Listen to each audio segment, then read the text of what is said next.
दोस्तों आज की इस वीडियो में हम जानेंगे आपके साथ P2P स्कैम जो है वो कैसे होता है। क्या आपको P2P का यूज़ करना चाहिए या नहीं करना चाहिए? अगर करना चाहिए तो किस चीज़ के लिए करना चाहिए? अगर नहीं करना है तो क्यों नहीं करना है? अगर आप P2P का इस्तेमाल नहीं करना चाहते हैं तो क्या उसका कोई ऑल्टरनेटिव है? अगर है तो फिर क्या है? क्योंकि इंटरनेशनल एक्सचेंज के ऊपर हमारे पास और कोई ऑप्शन अवेलेबल ही नहीं है कि जिससे हम डायरेक्ट अपने बैंक से इंटरनेशनल एक्सचेंज के ऊपर डिपॉजिट करें या वहाँ से अपने यूएसडीटी या अपने प्रॉफिट को वहाँ से विड्रॉ करें। इंटरनेशनल एक्सचेंज या बाइनेंस एक्सचेंज के ऊपर हमको अपने यूएसडीटी को डिपॉजिट या विड्रॉ करने के लिए वहाँ से हमको P2P का इस्तेमाल ही करना पड़ता है और इसके अलावा कोई और ऑप्शन वहाँ पे अवेलेबल जानेंगे आज की इस वीडियो में हम A to Z डिटेल के साथ आपको P2P का इस्तेमाल करना चाहिए या नहीं करना चाहिए, आपके साथ यहाँ पे स्कैम जो है वो कैसे होता है।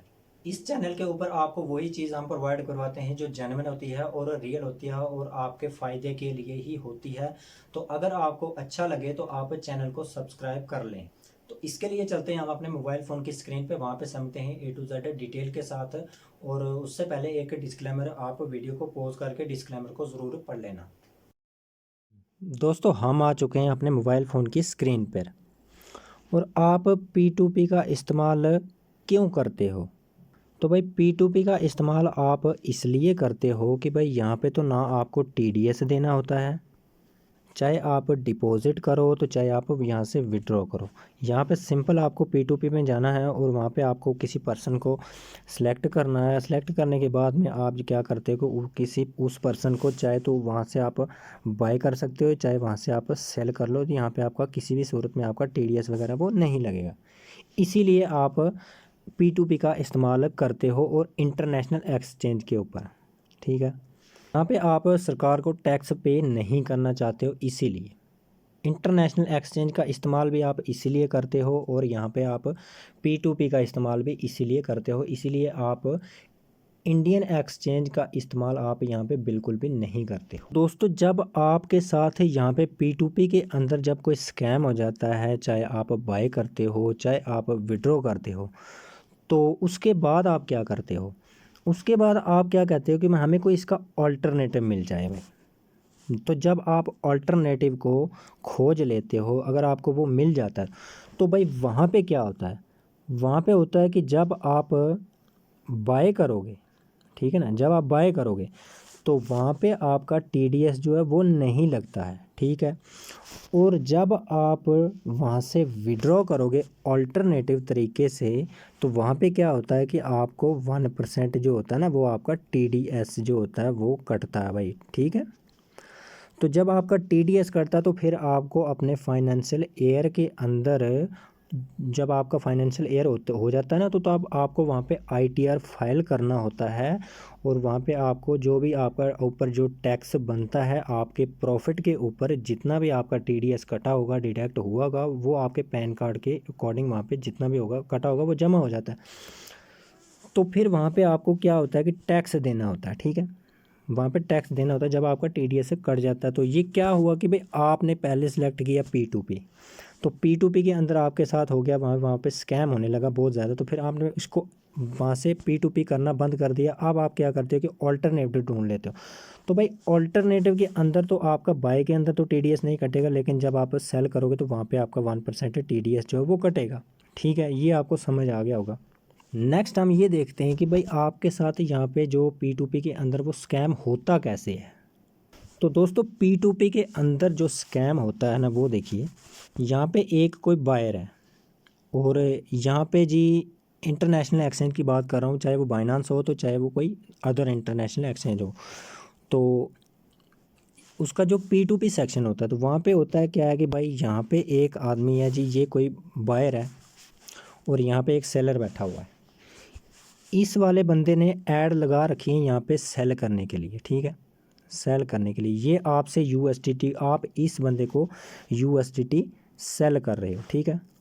और इस वाले बंदे से अगर आपको डिपॉजिट करना है तो भाई ये वाली बाय वाली ऐड है, तो इसके ऊपर आप जाते हो और यहाँ से आप बाय करते हो, ठीक है। अपने USDT को बाय करते हो, मतलब अपने इंटरनेशनल एक्सचेंज के ऊपर डिपॉजिट करने के लिए, ठीक है।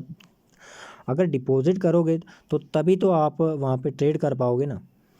तो अगर डिपॉजिट वहाँ पे नहीं करोगे तो आप ट्रेड कैसे करोगे? अब आपके साथ यहाँ पे होता क्या है, अगर आपको बाय करना होता है तो आपने किसी एक मर्चेंट को सिलेक्ट किया। सिलेक्ट करने के बाद में आपने क्या किया कि भाई आप क्या करते हो कि भाई इससे बाय कर लेते हो। तो यहाँ पे क्या हो रहा है कि आपने अपने बैंक अकाउंट से डायरेक्ट इसके अकाउंट में पैसे ट्रांसफ़र किए, ठीक है। और ये बंदा क्या करता है कि ये आपकी जब पेमेंट अपने बैंक से यहाँ से इसके बैंक अकाउंट में चली जाती है तो ये कंफर्म करता है वहाँ पे कि मुझे पैसे रिसीव हुए हैं। और यहाँ पे आपका एक ऑर्डर भी लगा होता है, ठीक है। P2P के अंदर इस पर्सन के साथ में 15 मिनट की टाइम फ्रेम होती है। वहाँ पे डिपेंड करता है कि उस मर्चेंट ने कितना टाइम वहाँ पे सेलेक्ट किया होता है। तो जब इसके पास पेमेंट पहुँच जाएगी, ये कन्फर्म करने के बाद में आप क्या करता है कि यहाँ से USDT को रिलीज़ कर देता है, आपकी जो एक्सचेंज होती है ना उसके ऊपर डिपॉजिट हो जाता है। ये होता है बाय का सिस्टम। तो यहाँ पे हुआ क्या कि यहाँ पे अगर तो यहाँ पे कोई मर्चेंट होगा ना, वेरीफाइड मर्चेंट होगा मान लो, तो वो तो भाई आपके साथ स्कैम नहीं करेगा, ठीक है। वो आपके साथ स्कैम बिल्कुल भी नहीं करेगा। वो अगर आप क्या करते हो अपने बैंक से उसके अकाउंट में पैसे भेज देते हो तो भाई वो 100% वहाँ से आपके USDT को आपकी एक्सचेंज में रिलीज़ कर देगा, डिपॉजिट कर देगा। यहाँ पे आपके साथ स्कैम नहीं होगा डिपॉजिट करते समय। तो यहाँ पे स्कैम होता कैसे है कि वो 5% चांस हैं कि आप क्या करते हो कि भाई यहाँ पे 1-2 रुपये के चक्कर में ऊपर नीच को देख के तो आप किसी अनवेरीफाइड पर्सन को वहाँ पे सिलेक्ट कर लेते हैं जो स्कैमर होता है। तो वो क्या करता है कि आप उसके अकाउंट में पैसा भेज देते हो और वो क्या करता है कि आपके USDT रिलीज़ नहीं करता है, ठीक है। तो भाई अगर आप किसी वेरीफाइड मर्चेंट से अगर आप डील करते हो तो ये 100% आपका पैसा भाई आप जो आपका USDT है ना उनको रिलीज़ कर देगा, ठीक है। यहाँ पे आपको कोई दिक्कत नहीं है। तो अगर आपको दिक्कत होती है तो फिर उसका क्या हल है, तो उसके लिए मेरे भाई आप क्या करते हो कि यहाँ पे फॉर एग्जांपल किसी वेरीफाइड मर्चेंट ये है, तो इसने आपके साथ भाई स्कैम कर दिया। क्या किया आपने, यहाँ से अपने बैंक से इसके अकाउंट में पैसा ट्रांसफ़र कर दिया लेकिन ये आपके USDT को रिलीज़ नहीं कर रहा है, ठीक है। तो भाई यहाँ पे देखिए मैंने आपको लाइव डिपॉजिट करके दिखाया हुआ है बाइनेंस एक्सचेंज के ऊपर। तो चाहो तो आप किसी अदर इंटरनेशनल एक्सचेंज के ऊपर भी कर सकते हो, वहाँ पे आपके साथ स्कैम नहीं होगा मेरे भाई, नहीं होगा अगर आप किसी वेरीफाइड पर्सन को सिलेक्ट करते हो। तो अगर ये कर भी देता है आपके साथ स्कैम तो इसका हल है आपके पास। क्या हल है ये सुन लीजिए। इसका हल ये है कि भाई आप इस मर्चेंट के अकाउंट को, इसका तो आपके पास अकाउंट भी होगा, इसका मोबाइल नंबर भी होगा, इसकी UPI ID भी होगी। तो आप क्या करोगे भाई, आप इस जो साइबर सेल होती है ना उसके अंदर जाके आप इसके ख़िलाफ़ कंप्लेन कर सकते हो और इसका जो अकाउंट है वो वहाँ से फ्रीज़ करवा सकते हो। तो भाई ये तो इसको भी पता है कि अगर मेरे साथ में अगर किसी का USDT रिलीज़ नहीं करूँगा तो एक तो मेरे ऊपर यहाँ पे जब बाइनेंस एक्सचेंज के ऊपर ही वहाँ पे जब आपका P2P ऑर्डर चल रहा होता है लाइव, तो उसके अंदर वहाँ पे आपको अपील का ऑप्शन होता है। तो जब आप वहाँ पे इसके अकाउंट में पैसे भेजते हो, ठीक है ना, वहाँ पे अपील का ऑप्शन होता है। तो वहाँ पे आप इसके ऊपर रिपोर्ट कर सकते हो बाइनेंस एक्सचेंज या इंटरनेशनल एक्सचेंज के ऊपर।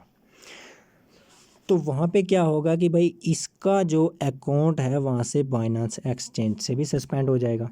तो उसके अंदर तो भाई इसका फ़ंड भी तो होगा ना वहाँ पे। तो ये क्यों करेगा आपके साथ स्कैम, ये तो 100% आपके USDT को रिलीज़ करेगा ही करेगा। ये तो इसको भी पता है कि अगर मैं पैसा किसी का ले लूँगा बट मैं उसको USDT नहीं दूंगा तो भाई मेरा जो अकाउंट है वो फ्रीज़ हो सकता है, ठीक है। तो ये 100% आपके साथ कर देगा भाई। ये नहीं, वेरीफाइड मर्चेंट होना चाहिए। तो अगर अनवेरीफाइड है तो भाई उसकी कोई गारंटी नहीं है, वो हो सके कोई स्कैमर भी टेम्परेरी अकाउंट बना के वहाँ पे बैठा हो तो आपको USDT का झांसा दे के तो आप उससे बाय कर लो, रेट सस्ता रखेगा वो, और आप उसके जाल में फंस जाओगे। आप उसको पैसा दे दोगे लेकिन वो वहाँ बाइनेंस से भी निकल जाएगा और आपके पैसे लेके भी निकल जाएगा, ठीक है। और वो लिमिट ही इतनी लगाएगा, वो 1500 की लिमिट नहीं लगाएगा, वो कम से कम भी 1 लाख 2 लाख 3 लाख की जो होती है ना लिमिट, तो वो इतनी लिमिट लगाएगा, ठीक है। तो उसके अंदर आप इनका कुछ उखाड़ नहीं सकते हो, ठीक है। तो जो वेरीफाइड है ना भाई, उसको तो एक बिज़नेस करना है, वो भी वहाँ से एक प्रॉफिट कमा रहा है बाय एंड सेल करके, तो वो कम प्राइस के ऊपर बाय करेगा और हाई प्राइस के ऊपर वो सेल करेगा, तो यहाँ पे वो आपके साथ स्कैम बिल्कुल भी नहीं करेगा। तो अगर आपको डिपॉजिट करना है तो उसके लिए हमने ऑलरेडी चैनल के ऊपर वीडियो बना के अपलोड किया है, जाके आप उसको भी देख सकते हो, उसका लिंक मैं इस वीडियो के डिस्क्रिप्शन में दे दूँगा, ठीक है। अब आती है बारी कि यहाँ से अगर आप सेल करोगे तो तब क्या होता है। तो सेल करोगे तो भाई अगर किसी आप अनवेरीफाइड से करोगे तो भाई वो तो आपके साथ स्कैम करेगा ही करेगा, ठीक है। तो अगर किसी वेरीफाइड से करोगे तो वो आपके साथ स्कैम नहीं करेगा, लेकिन फिर भी हो जाता है स्कैम।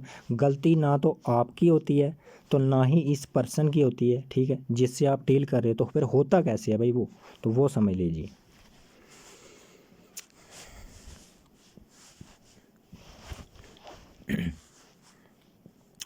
यहाँ पे आपको क्या करना होता है कि भाई देखिए, सेल करने के लिए आप क्या करते हो कि आप ऑर्डर लगाते हो कि भाई इस बंदे से मेरे को सेल करना है इसको।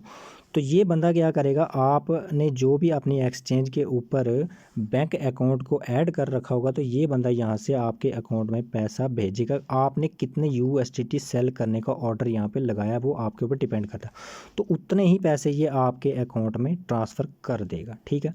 आप यहाँ पे अपने बैंक के अंदर चेक करते हो कि मेरे पास इतना पैसा आया है, ठीक है। तो पैसा आया तो आप इसका नाम भी चेक कर लें कि भाई ये किस नाम से आया है, ठीक है। तो उसके बाद क्या होता है कि भाई आप क्या करते हो कि जब ये पैसा आपके पास पहुंच गया तो आपने यहाँ से अपने USDT को रिलीज़ कर दिया और वो इस मर्चेंट के पास पहुँच जाएंगे।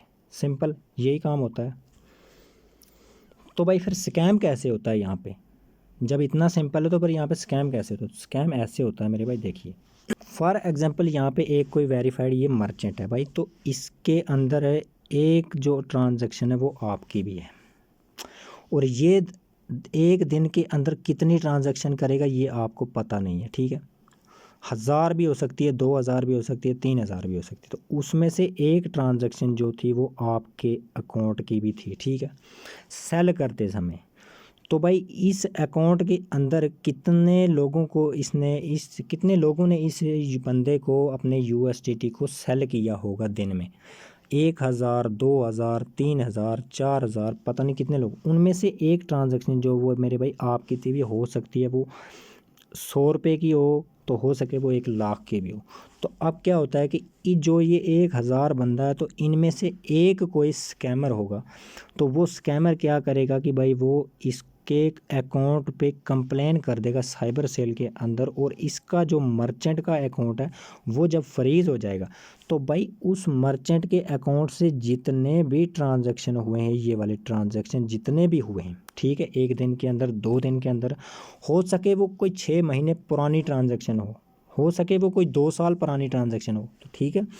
तो उसमें से भाई एक ट्रांजैक्शन तो आपकी भी थी ना, आपने भी इसको सेल किया था, तो इसने आपके अकाउंट के अंदर पैसा भेजा और आपने यहाँ से USDT इसको दे दे। गलती तो भाई आपकी भी नहीं है, तो गलती तो भाई इसकी भी नहीं है। भाई इसका तो बिज़नेस है, तो आप यहाँ से प्रॉफिट कर रहे हो, तो वो आप इसको सेल करके अपना प्रॉफिट बैंक में ले रहे हो। लेकिन इनके बीच में एक कोई स्कैमर था, उसने इसके अकाउंट को करा दिया मर्चेंट के अकाउंट को फ्रीज़। और यहाँ पे क्या हुआ कि सारे के सारे अकाउंट जिस जिस अकाउंट के अंदर इस मर्चेंट ने पैसा भेजा था, तो वो सारे हो जाएंगे यहाँ पे फ्रीज़, ठीक है। ये चक्कर होता है। तो यहाँ पे स्कैम ऐसे होता है, ये आपको अच्छे से समझ आ गया होगा। तो भाई यहाँ पे स्कैम आप बोलोगे कि भाई देखिए ये एक कोई मर्चेंट है, तो यहाँ से अगर आपने इसके साथ कोई डील करनी है कि भाई आपने इसको USDT को सेल करना है, तो भाई आप क्या करते हो कि यहाँ से अपने अकाउंट से तो पैसा तो नहीं आपको इसको भेजना है, आपने ऑर्डर लगाना है। तो जब ये मर्चेंट क्या करेगा कि भाई आपके अकाउंट में पैसा भेज देगा, आप इधर चेक कर लोगे आपके पास पैसा आ गया, तो फिर आप अपने USDT को यहाँ से रिलीज़ करोगे। तो अगर भाई ये पैसा नहीं भेजता है तो आप यहाँ से रिलीज़ तो नहीं करोगे। इस कंडीशन के अंदर तो आपके साथ स्कैम तो नहीं ना हुआ, ये सिंपल है, ठीक है। यहाँ पे स्कैम नहीं हुआ, इस कंडीशन के अंदर आपके साथ स्कैम नहीं हुआ, लेकिन स्कैम का रास्ता कुछ और है भाई।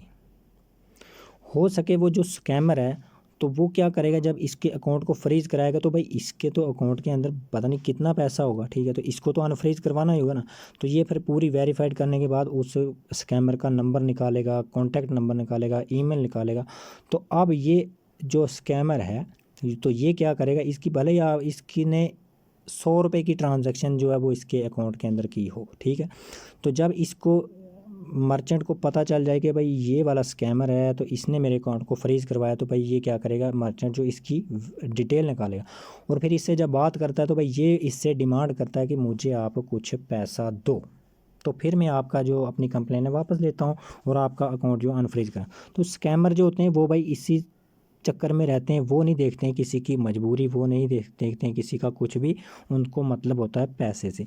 तो अगर इसने 100 रुपये की ट्रांजैक्शन करके इसके अकाउंट को फ्रीज़ करा दिया तो भाई इसके अकाउंट में हो सके 4 लाख, 5 लाख, 10 लाख कितना पैसा होगा, तो जब भाई इसको अनफ्रीज़ कराना होगा तो भाई फिर ये जो स्कैमर है तो इसको अगर अपनी कंप्लेन को वापस लेना है तो भाई फिर इस जो ये मर्चेंट है तो इससे ये डिमांड करेगा स्कैमर कि मुझे आप इतना पैसा दे दो तो फिर मैं आपके अकाउंट को जो अनफ्रीज करवाता हूँ। तो हो सके ये स्कैमर कितने लोगों के साथ स्कैम करता, तो इसी के चक्कर में, इस एक स्कैमर के चक्कर में आपके कितने लोगों के अकाउंट यहाँ पे फ्रीज हो गए।